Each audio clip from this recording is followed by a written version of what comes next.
vijana wa bodaboda wanaendesha pikipiki hizi za biashara. Miongoni mwa vijana ambao wameipoteza swala kwa 90% ni vijana wanaoendesha pikipiki za bodaboda.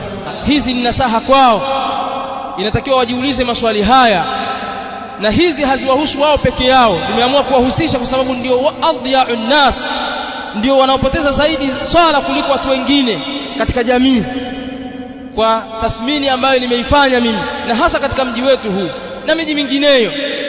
Hawaswali vijana wengi kana kwamba si Waislamu, lakini zinahusu na saa hizi mimi mzungumzaji na kadhalika wasikilizaji wote na wenye kazi zao binafsi na kazi za serikalini na ngazi zozote ulizonazo katika vyeo ulivyokuwa navyo, zingatia nasaha hizi.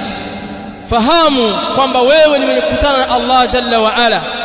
Kama si leo, basi ufahamu kwamba ni kesho. Kama si kesho, ni kesho kutwa. Kama si kesho kutwa, basi mwaka ujao na miaka ijayo. Lakini wewe ni mwenye kukutana na Mola wako Allah jalla wa ala. Na miongoni mwa vitu vitakavyookoa watu mbele ya Allah ni as-sala. Itakapokutwa swala yako imekamilika, huenda mengine ukasamehewa. Lakini swala yako ikikutwa umeipuuza, basi wewe huna dini wala huna Uislamu.